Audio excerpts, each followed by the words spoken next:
Queridos amigos, muy buenas tardes. Mi nombre es José Chevasco y este es el programa Educación y Política. Es nuestro primer programa y realmente nos sentimos halagados con el invitado que tenemos para esta tarde.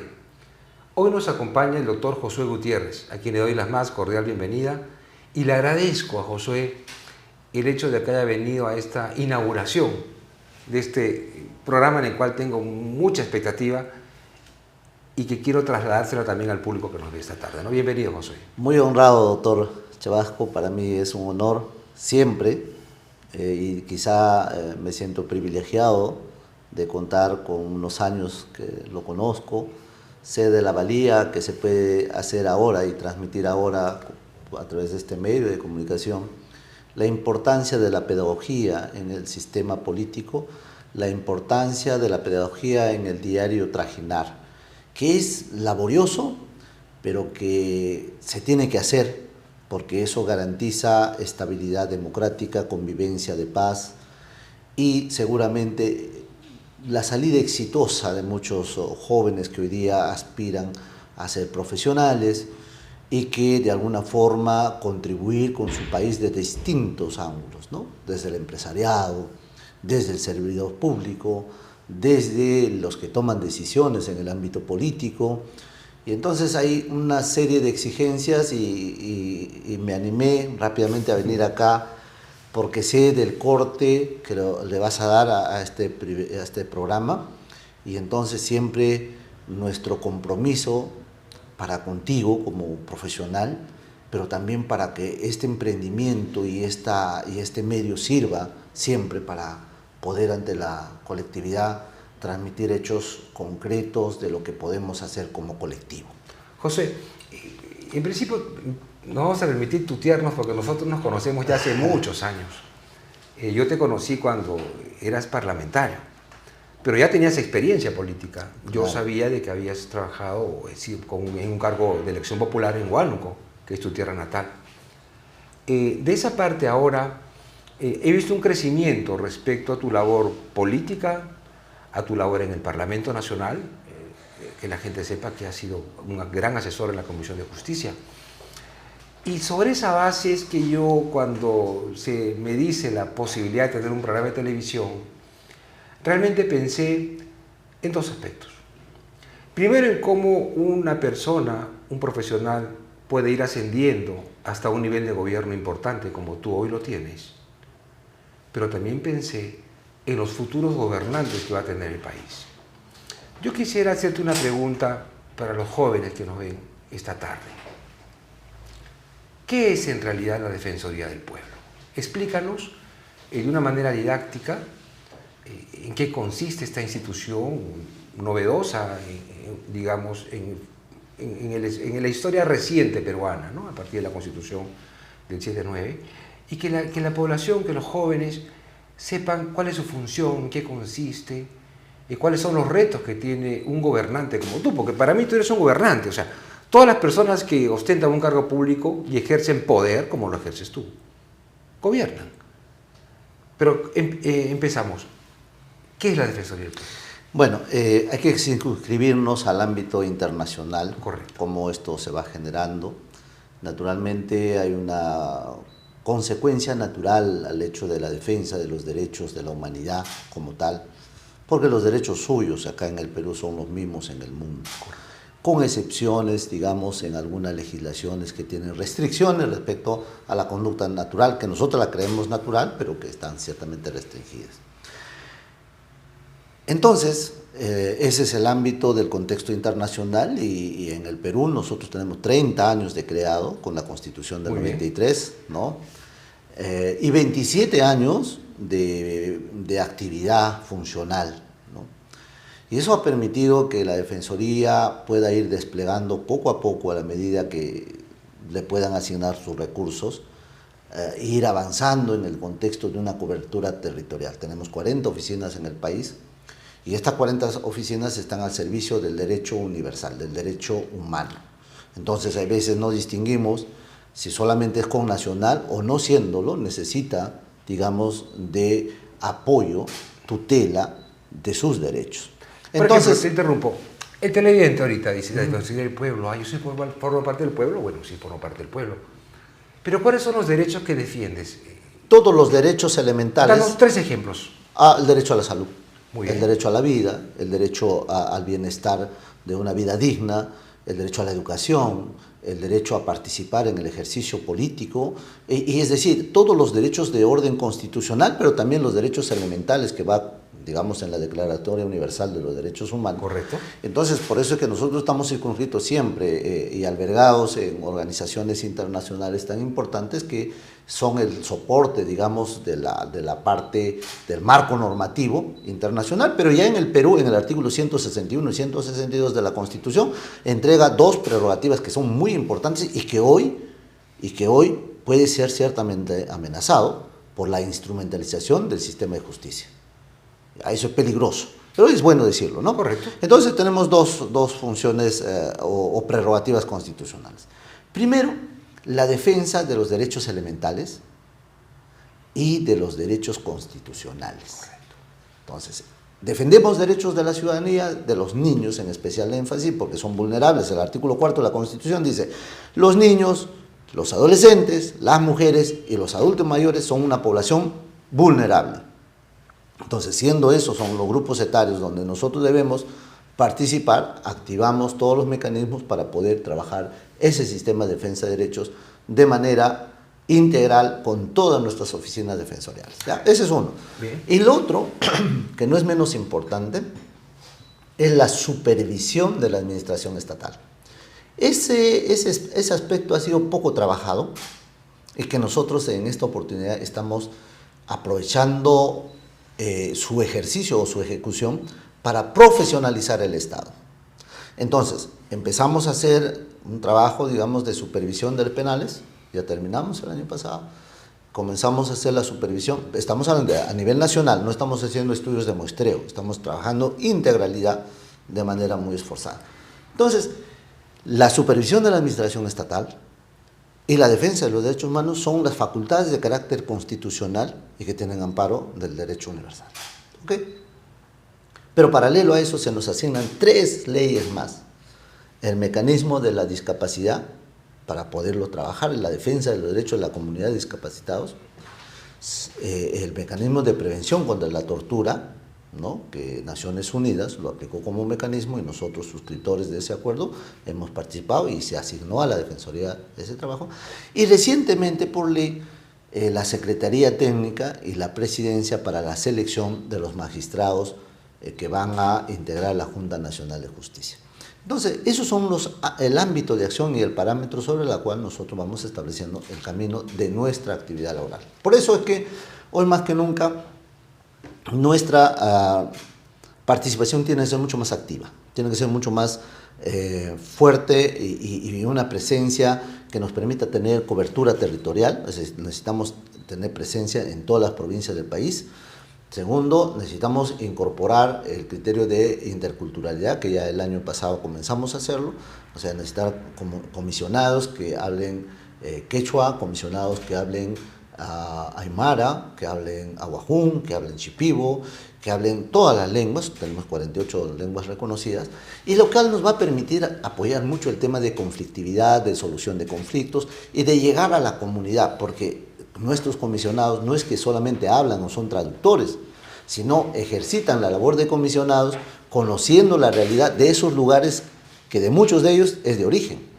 Entonces, eso ayuda muchísimo para conocer la idiosincrasia, su problemática, y finalmente tenemos el afán colaborativo para con el Ejecutivo, para con el Legislativo y con el sistema de justicia, y poder hacer que a través de la Defensoría podemos trabajar con mucho más, no solamente celeridad, sino con mucha más eficacia en beneficio de la población. Por lo que nos has explicado, la función de la Defensoría del Pueblo es totalmente transversal.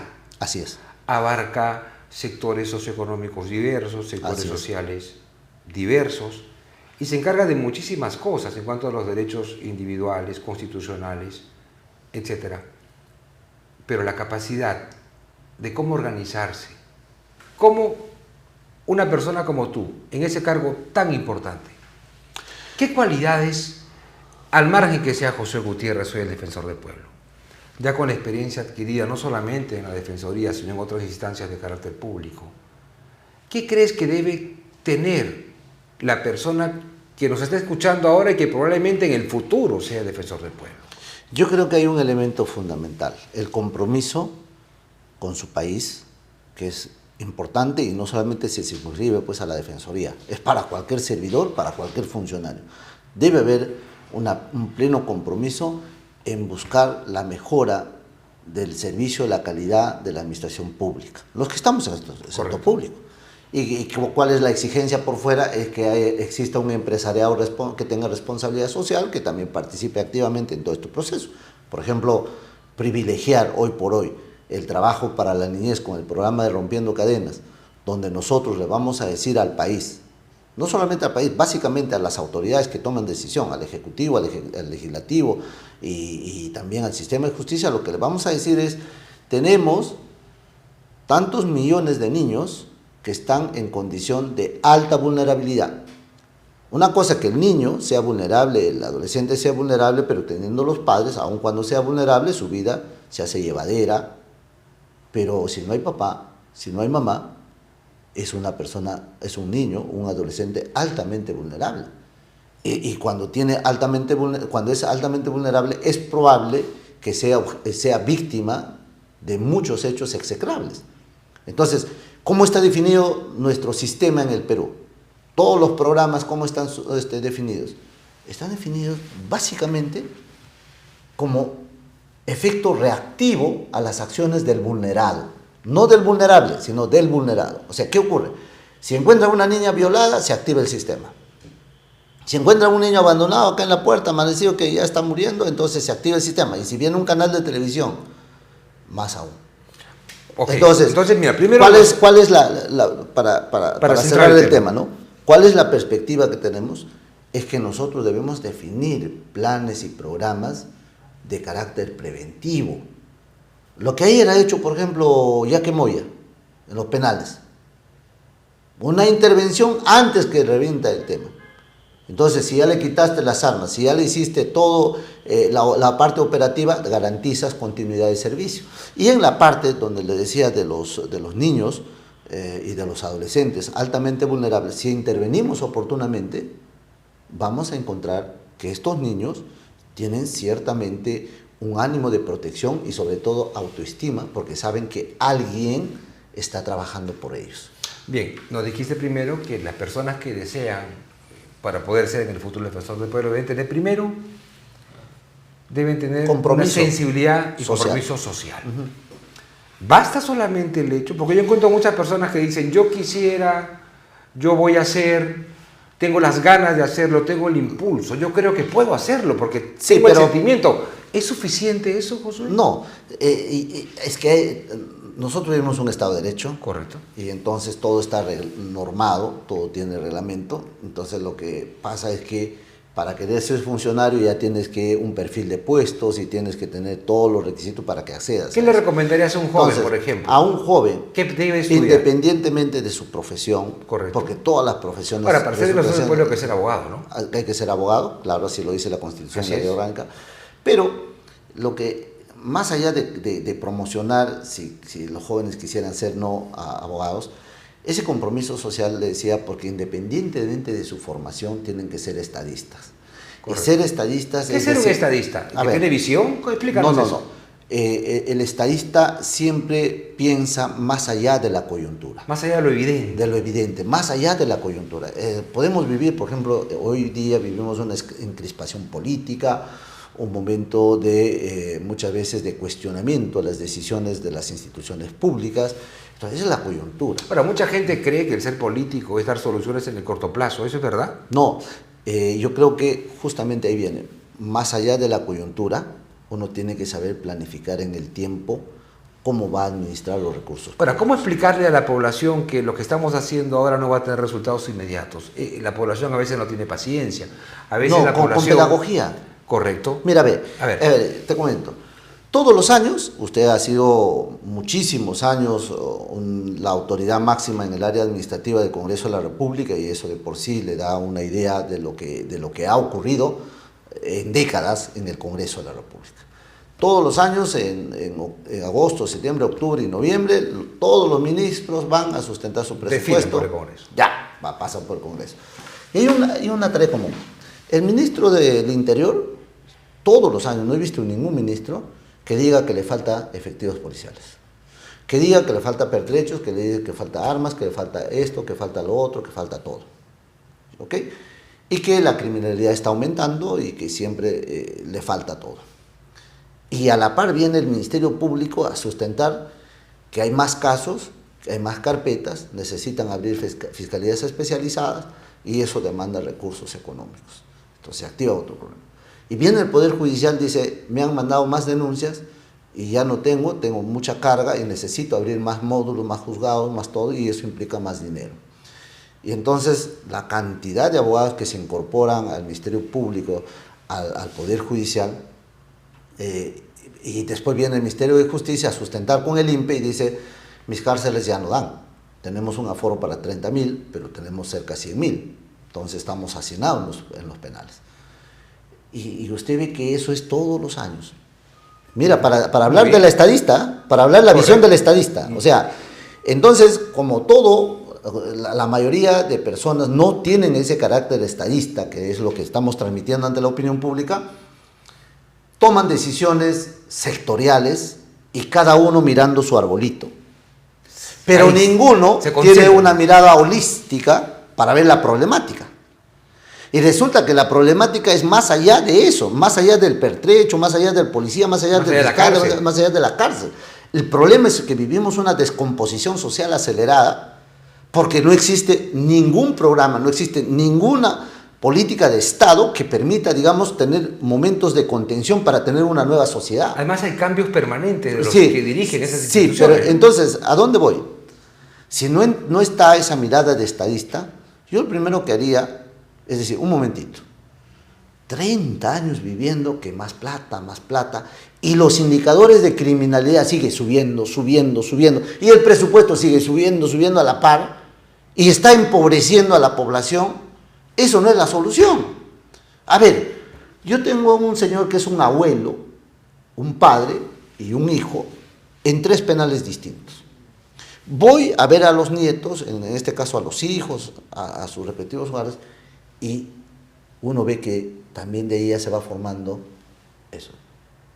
Es un círculo vicioso, pero no hay un Estado preventivo. No hay un Estado donde desarrolle programas de carácter preventivo que identifique a esa población altamente vulnerable. Pero repito, estamos hablando de 2 categorías: la población vulnerable, que ya lo reconoce la Constitución, y una población altamente vulnerable. Si nosotros trabajamos con la población altamente vulnerable, que no tiene papá, no tiene mamá, o no tiene papá, o no tiene mamá, o no tiene ambos, o teniéndolos, ambos padres están incapacitados de poder sostener el crecimiento de ese niño, tenemos que trabajar. Y ahí debe activarse los programas, antes que se convierta en Dijiste hace un ratito, el Estado no tiene. Sí, el Estado. Sí. ¿Quién debería articular eso? Nosotros, pero nosotros tenemos que tener la capacidad de trabajar justamente con esa mirada estadista, cuáles son los patrones de un trabajo metodológico, con un marco teórico sostenible, para poder desarrollar, digamos, una propuesta realmente válida.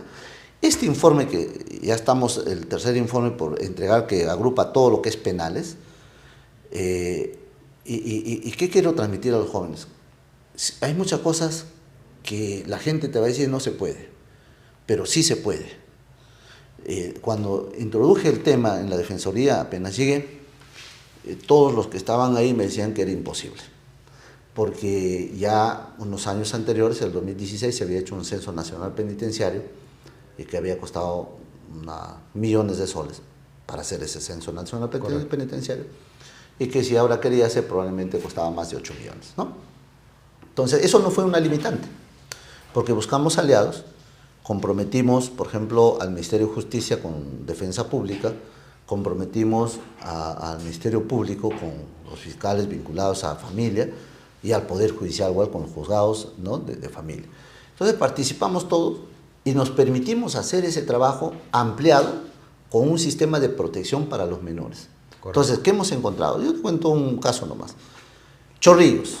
una madre de familia, su hijo, cuando ella entró al penal, su hijito iba a cumplir 6 años. Ahora tiene 9 años. El niño vive con su tía.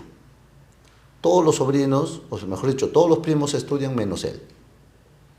Él es parte del servicio de la casa. Entonces, ese abandono, esa falta de oportunidad, le va a pasar tarde que temprano la factura a él, porque no lo estamos preparando. Y probablemente por su puerta pasa la policía, pasa la fiscalía, pasan los funcionarios, pero nadie sabe su problema.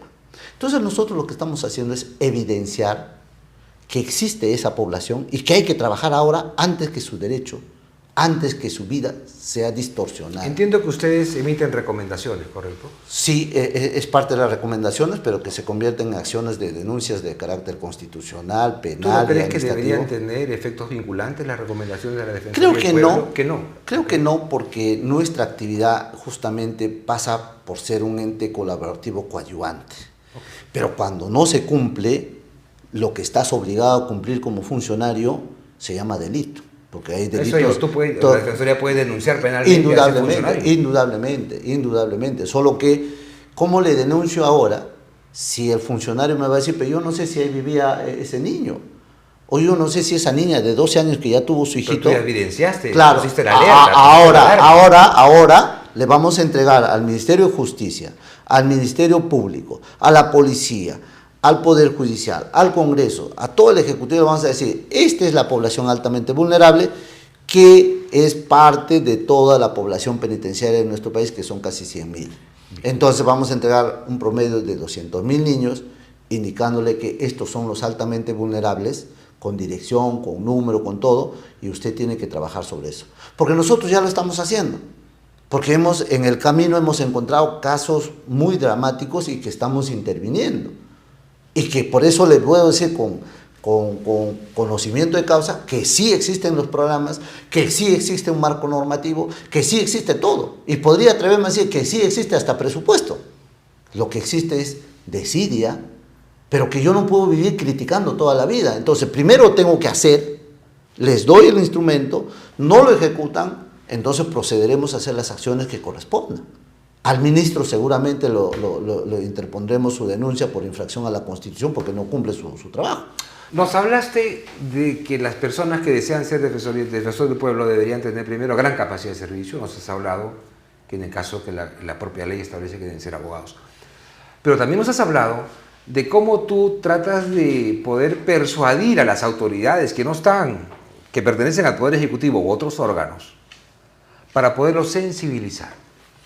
Esto implica tener herramientas adicionales a la formación académica para que tú puedas comunicar las cosas como lo haces, para que puedas tú persuadir o disuadir a las autoridades para que sean sensibles también con la problemática que tú vas estudiando. ¿Qué aditivo más le pondrías al futuro defensor del pueblo que quizás ahora nos está escuchando o viendo? Yo creo mucho en la sensibilidad de las personas, pero solo que hay que saber cómo decirlo, ¿no? Correcto. Porque, mire usted, nosotros presentamos un primer informe donde los infantes que vivían con sus mamás en los penales, los niños de hasta 3 años, estaban desnutridos, anémicos, sin partida, sin DNI, sin programa CRED, sin nada.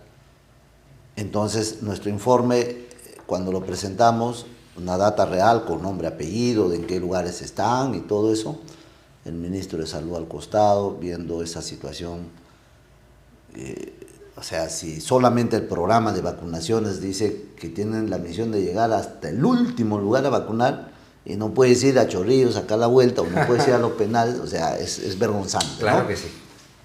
Pero el ministro lo toma ese análisis objetivo, ese resultado objetivo, lo toma como un insumo para su toma de decisiones.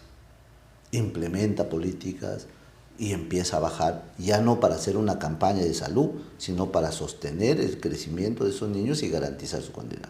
Pero no solamente él, estaba el ministro de Inclusión Social, inmediatamente activó Cuna Más para que los niños tengan. Entonces, mire usted, yo sí creo que podemos profesionalizar el Estado. Correcto. Que no se hizo porque es muy laborioso. Te comento nomás. Se nos viene enero y febrero matrícula de estudiantes. Sí. Desde el año 70, o creo que mucho antes, tenemos una ficha de matrícula. En esa ficha de matrícula hay campos para rellenar. Por ejemplo, nombre del niño, talla, Bien. peso, edad. Y te define su situación. Pero no solamente eso, vacunación, no solamente eso, vive con papá, con mamá, con ambos o con un tutor. Y empieza a ver si tiene condición bilingüe, si tiene discapacidad, o sea, te va señalando cuál es esa población al cual yo le voy a dar el servicio de la educación. Esa data no se rellena, y si se rellena no lo están Que los aplicando. funcionarios, los burócratas no llenan Claro. ese cuadradito con esa información que es valiosa. Y los que rellenan les sirve de muy poco, porque la gran data que debería manejarse y que debería servir como el insumo necesario para definir políticas públicas y decisiones sobre el sector, no se hace. Porque no solamente es el ministro de Educación o la ministra de Educación, sino porque si tienes desnutridos, tienes que poner tu programa de desnutrición para esos niños, para sacarlos de esa condición. Si tienes anémicos, igual. Si tienes bilingües, ¿cómo estás trabajando el tema intercultural? Si tienes discapacitados, ¿qué tipos de discapacitados? Y para poder emplear justamente un trabajo mucho más articulado, mucho más excelente. Y si los niños no tienen papá, no tienen mamá, es cierto que van a tener carencias de alimentación. Entonces Harry Warma trabaja con mayor efecto. Pero lo más importante, cuando tienes el mapeo nacional, no todos los departamentos, ni las provincias, ni los distritos van a arrojar los mismos resultados. Va a haber seguramente algunos distritos donde la pobreza está mucho más acentuada. ¿Y ustedes han detectado esta deficiencia? Nosotros ya hicimos este año que ha pasado un trabajo interesante que fue la supervisión de más de 7.000 instituciones educativas. Y tú dirías, ¿y cómo hacemos? O sea, si no tenemos ni 500 comisionados, ¿no? Es trabajo titánico. El primer día hicimos un trabajo presencial de supervisión con todas las instituciones educativas, pero hemos llegado a una cobertura de cerca de 1.000 instituciones, pero teníamos la demanda de 6.000. Y lo que hicimos es, bueno, hagamos supervisión virtual. Y empezamos con la ministra a trabajar una ficha virtual y le dijimos, solo que a veces falta compromisos, ¿no? O sea, nos hubiera encantado cerrar el año pasado con el 100% de la data, pero estamos hasta ahora bregando, ya hemos llegado a 80 y tantos. Bueno, justo estamos en época escolar. Sí, ¿no? De matrículas ahorita. No, sino que esa evaluación era para los directores. Correcto. Y mira lo que hemos encontrado. Dime, estos informes... La gran cantidad, es que todavía recién estamos elaborando ese informe, la gran cantidad de niños que desertan de la educación. Casi la mayoría son de hogares disfuncionales o donde ya no hay padres, ¿no? Y por otro lado tienes la gran cantidad de embarazo de menores. Sí. La gente lo que tiene que entender, y vamos a hacer una intensa campaña, que tener relación sexual con una menor de 14 años, no existe el término de consentido. Consentido o no entre comillas, es una violación. Y tiene que tratarse bajo esa dimensión. Y necesitamos hacer unas reformas en la parte de la dogma penal para modificar algunos artículos, de tal manera que sea un acto disuasivo para que empecemos a proteger todos a nuestras niñas, ¿no? Entonces, ¿por qué? Porque el indicador que tenemos es que hay un alto grado de embarazo infantil. Estás hablando de porcentajes enormes. Infantil, o sea, de menores. Ahora, si eso lo llevamos a la educación secundaria, probablemente nuestra data supera mucho más. Naturalmente ya vas a estar hablando de niñas, de jovencitas de 15, 16 años, donde la categoría, digamos, de la calificación de orden penal ya no esté llevado a eso. Pero al margen de ese relacionamiento, lo que necesitamos es trabajar muchísimo con los colegios, con las escuelas, todos estos temas que te voy indicando, sobre todo porque no hay escuelas para padres y el marco normativo sí establece que es un tema interesante. Yo he visto, por ejemplo, que la iglesia sí se preocupa en hacer, cuando las personas quieren casarse, hacen una especie de seminario, pero los municipios no están realizando esa labor de formación de futuros padres. Ese es un dato importante. Y claro, porque en el municipio lo que le interesa a la municipalidad, si alguien se quiere casar, yo no me he casado, pero simplemente se preocupa en pagar el edicto, pagar el lugar donde va a ser la boda, organizar el tema del champán, pero no existe una escuela que forme al futuro padre y madre, porque la célula de la sociedad es la familia. Necesitamos recuperar ese Pero el espacio. Estado no se está preocupando Pero justamente en crear familia. Claro, en la parte secular se ha distorsionado de manera impropia la formación ética, moral del futuro ciudadano. Entonces, eso pasa básicamente por estos temas que dices. Y vamos nuevamente, las demunas que están adscritas o son parte de los municipios, son el primer centro de contingencia para los derechos de los niños, de las mujeres, de los adolescentes y de los vulnerables. Ese es el espacio natural, porque es la demuna la que está siempre cerca al pueblo, o sea, la que está en esa comunidad. Entonces, ahora que estamos haciendo, por ejemplo, la búsqueda de los niños, porque mira, quiero que entiendas algo, es preocupante. De la gran cantidad de estos niños altamente vulnerables, muchísimos son desaparecidos. Porque la mamá en el penal te dice que su hijo está con su papá. Llegas a ubicarle al papá y el papá tiene otra familia y dice, no, ese está con su abuelo y su mamá. Dios mío. Y vas a buscarle a los abuelos de la mamá y te dicen, no está. Ya no tienes más camino que buscar por otros mecanismos con la policía, con la fiscalía, esa desaparición de ese niño. Ahora, siendo bien pensado, optimista, dirías, bueno, seguro ya está trabajando en algún lugar, ya está haciendo algo, ¿no? Pero siendo pesimista, ¿cuántos de estos ya están en el crimen? ¿Cuántos de estos ya han sufrido la violencia de la trata de personas con fines sexuales? Explotadas sexualmente o laboralmente. O peor aún, el tráfico de órganos justamente va en esa población altamente vulnerable, quienes están metidos en esa mafia, en ese sistema perverso. No es que agarran a cualquier niño, ¿no? Agarran a esos niños donde nadie mañana más tarde va a reclamar, ¿no? Y simplemente desaparecen y como a nadie les interesa, todos se olvidaron, ¿no? El cargo de defensor del pueblo es designado, electo por el Parlamento. Sí, claro. Tus recomendaciones, ¿qué tal tu relación con el Congreso? ¿Qué tal tu relación con la Comisión de Justicia, Derechos Humanos? Yo respeto mucho. Otras comisiones. Ustedes se informan periódicamente, te reúnes con ellos periódicamente. Claro, ¿Eres citado por ellos al Parlamento? Cuéntanos un poco. Que conoces el reglamento del Congreso. Nosotros en marzo tenemos que emitir un informe. El Congreso hace la agenda que corresponde y en el plazo que ellos estimen conveniente nos convocan justamente para dar cuenta a la representación nacional de todas estas acciones.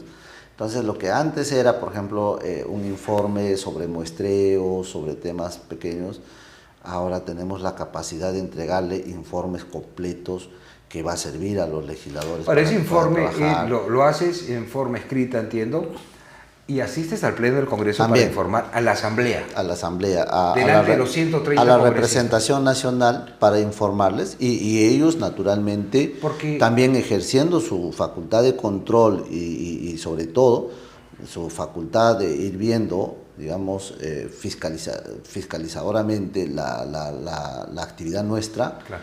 No es en sí una interpelación, pero hace su pliego de preguntas y nosotros estamos obligadas a responderlas y naturalmente este año, 2024, que todo el semestre pasado hemos ido planificando qué vamos a hacer, va a ser un año sumamente rico en producción y en profesionalización del Estado.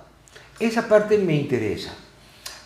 La población quiere que sus políticos electos mediante el voto o altos funcionarios designados para ejercer cargo público tengan una formación académica. Muchos se quejan de la falta de profesionalización de la clase política. Claro, es que hay que profesionalizar en el sentido de que nuestras actuaciones no pueden ser una libre determinación por lo que yo creo o lo que yo pienso. Tienen que tener un respaldo de la fuente de instrumentos previamente validados de manera multidisciplinaria.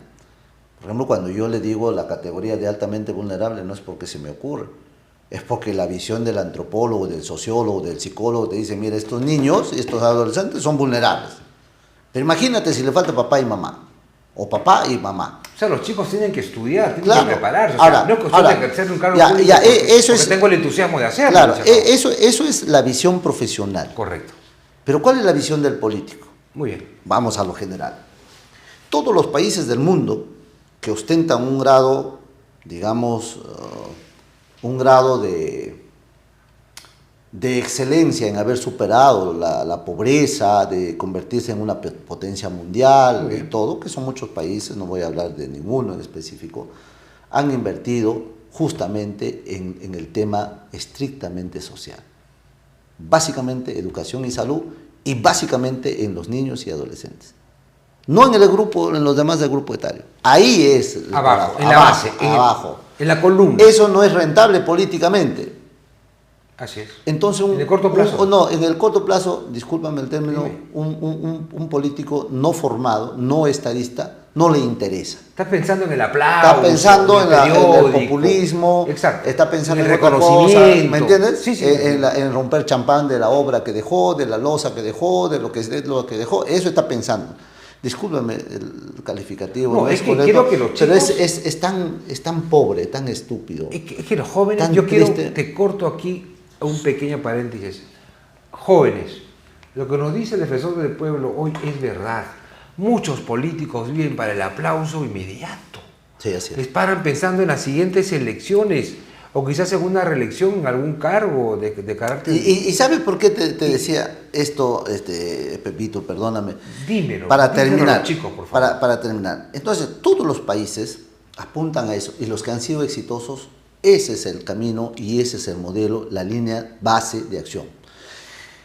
Y entonces, la mayor riqueza de un país no son sus recursos naturales. Bien. Nosotros somos inmensamente ricos por nuestros recursos naturales, nada nos falta. Tan bendecidos estamos que nada nos falta, tenemos todo. Sí. ¿Ok? Podemos ser un país superpotencia, tenemos todo. Tener las mejores computadoras. Todo. Pero el Estado nunca invirtió en su gente. Capital humano. Capital humano. Entonces, no es la sintonía, pues. Entonces, por eso nos hacen Pepe el Vivo, pues. O sea, por eso nos hacen todas las cosas que nos hacen. O sea, normas que van por acá, por allá, que solamente favorecen a unos y no, en perjuicio de los demás, entonces, en fin. Entonces, ¿a dónde vamos? Tenemos que privilegiar la inversión social en los niños porque es el patrimonio. O sea, la riqueza finalmente de un país es su gente, Correcto. es su pueblo, no es la riqueza natural que puede tener. Además, y nos han demostrado muchos países Josué, en el mundo. además ¿no? esos jovencitos dentro de 20, 30, 40 años van a gobernar el país. Así es. Pero no solamente, mira lo triste, y le voy a hacer un análisis, ¿ya? Los presos son una carga, son un gasto para el sector público, los presos, los internos, las internas, ¿ok? Si no estuvieran presos y estuvieran bien formados, ellos serían producto, o sea, serían parte de la población económicamente activa. Es decir, que ellos serían parte del engranaje para que el PBI siempre crezca porque está ahí. Y para eso, ¿qué necesitan hacer? Necesitan tener capacidades diferenciadas. Entonces necesitan, si bien no pueden estudiar en una universidad, un instituto, hay oficios que también tienen alta rentabilidad. ¿Sí? ¿No? Entonces, siendo que esto es algo práctico, algo natural, lo menos que podemos hacer es apuntar al fortalecimiento de capacidades de nuestros niños, de nuestros adolescentes, y cuando sean jóvenes van a ser inmediatamente incorporados a esa población económicamente activa, entonces nunca será un lastre.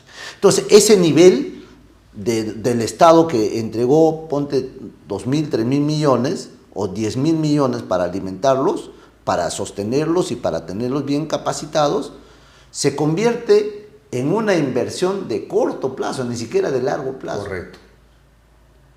Pero como no existe esa visión estadista, prefiere darle plata al Ministerio del Interior, al Ministerio de esto, o sea, darles plata a todos para que estén felices y hagan las cosas que tienen que hacer sin darse cuenta que esto sigue subiendo, que la criminalidad no para y cada día es más feroz, y que el gasto público sube, y no tenemos plata para educación, para salud, para formación, para capacidades, no tenemos plata. Cuando yo fui alumno del presidente García en la Escuela de Gobierno, tuve la suerte... Que por cierto, brillante. Brillante. Qué pena que se nos haya ido. Él dictaba unas clases en la Universidad de San Martín en el curso de Realidad Económica Nacional. Por intermedio de Pocho Tantalián, no sé si lo recuerdas, al economista, ¿Ya? Que fue quien introdujo en el Congreso el estudio costo-beneficio para los proyectos de ley. Correcto. Tuve la suerte de sustituir al presidente García en la Universidad de San Martín. Y cuando pregunté que eran alumnos del 10º ciclo, le dije que voy a dictar clases. No, me dijo. No al 10º ciclo. Vas a enseñar a cachimbos. Porque en el cachimbo está el futuro profesional de este país. Y en el cachimbo tienes que tú transmitirle todo lo que conoces, Pepe, para que este chico sentarle las bases académicas y de pensamiento para que en el futuro, porque ya los que estamos viejos, ya tenemos una manera de pensar y de actuar, en la cual no la vamos a cambiar posiblemente. Esa visión de estadista, esa visión de largo plazo, porque yo pienso que las personas, y te voy a decir una frase que a mí me gusta mucho, Josué, más tiempo estamos sin poder que con poder. Así es. Más tiempo vamos a estar muertos que vivos. Así es. Y creo que el verdadero político piensa en trascender para cuando él ya no esté en este mundo. Y la manera de trascender es haciendo obras, pero también formando mejores y futuros ciudadanos. Es la mejor obra. La mejor obra... A pesar que es intangible, ¿no? O sea, no se nota en el cortísimo plazo. Sí se nota rápidamente. Por ejemplo, yo te comento. Dime. El hijo de una interna tenía 17 años, había ingresado a Senati. Ya. Y bueno, pues los padres cayeron con droga en su auto. Bueno, ya no hay que precisar si fue pequeña cantidad, yo creo que es pequeña cantidad, pero igual terminaron en prisión. Así que el jovencito se quedó con su hermanito de 8 meses y se dedicó a él. Tenía que hacer algo. Dejó de estudiar porque ya no había soporte económico y entonces se puso de estibador. Y ya su hermanito ahora tiene 4 añitos, él ya tiene 21 años, 21 años, y nos encontramos con esa realidad. Él trabaja como estibador, no es profesional, pero era primer alumno en su colegio. Mira. ¿Por qué? Porque él privilegia no solamente su alimentación, su vida, sino también de su hermanito. Se ha convertido en el padre de ese menor. Y yo me recordaba que veía un reportaje, por ejemplo, que el Ministerio de Trabajo despilfarraba dinero con el cuento de la capacitación y de buscar gente para capacitar y miles, cientos, miles de soles. Pero somos buenazos en programas, como país, como Estado. No tenemos funcionarios con esa vocación de servicio. Lo primero que hicimos es dirigirnos a Senati y a contar la historia de este menor, y activamos el Ministerio de Trabajo para que le pueda dar esa beca que le corresponde para que no pague, y él tiene que seguir trabajando. Mire usted la importancia. Somos campeones en programas, pero no aterrizamos en lo que se necesita. Y yo estoy seguro que ese jovencito que trabaja ahorita, que es parte del trabajo, solo que es un trabajo manual, cuando salga de esa formación técnica, va a tener un trabajo que le va a significar, que le va a ser altamente rentable, pero lo estábamos perdiendo. O sea, si no llegaba a Defensoría, probablemente ese niño, su gran proyecto era seguir trabajando para comprarse su motocar, porque iba a ganar un poco más como un motocarrista, y probablemente otros sueños, pero que ya se había desvinculado del lado académico, porque no hubo un Estado presente. Hoy día el Estado está presente con él, estamos trabajando con él, estamos participando con él. Él se siente empoderado porque sabe que hay una institución que lo puede guiar, le puede ayudar. ¿Hablas con la Presidenta de la República? ¿Tú le comenté las cosas? Todos estos temas, le comenté. Sí, felizmente porque... en las 3 reuniones que tuvo me dio el espacio suficiente para exponer estos temas. ¿Y tú ves que se plasman en cierta forma? Por ejemplo, en la matrícula los matrícula. aplica? Sí. Por ejemplo, en la matrícula. El año pasado ya presenté un informe que este año debe ser obligatorio el llenado de la ficha de matrícula y que nosotros vamos a hacer la supervisión en todos los centros educativos públicos y privados, porque ellos también brindan servicios educativos. Creo que eres una de las pocas instituciones que tiene presencia en todas las regiones del país. Tenemos en todas las regiones, deberíamos tener en todas las provincias. Correcto. ¿Por qué? Porque no llegamos a Purús. No llegamos a Atalaya, con Dorcanqui, no llegamos ahora con esta convulsión de qué pasa en Ecuador, no llegamos a Caballococha, no llegamos a la Antén del Marañón. ¿El presupuesto para este año se te ha incrementado? No. ¿Se mantiene? No, me han ofrecido trabajar un crédito suplementario ahora en marzo. Esperemos que sí, pero yo le digo con toda honestidad, el dinero nunca va a ser factor de restricción. Correcto. Eso no, discúlpame, pero eso es lo que yo dejo en la mano de Dios. Dios proveerá. Así que para mí es indistinto si me pone más dinero o no. O sea, eso se tiene que hacer y se tiene que hacer.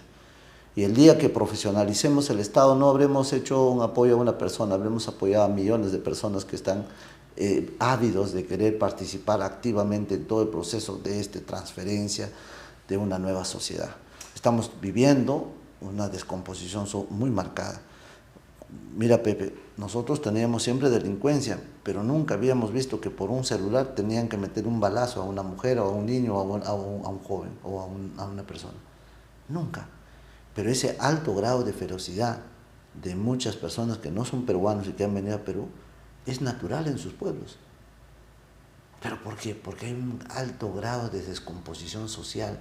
No invirtieron en su gente, le dieron ropa, le dieron comida, le dieron farra, diversión, fiesta, pero no lo prepararon para los momentos de afrontar los problemas de crisis.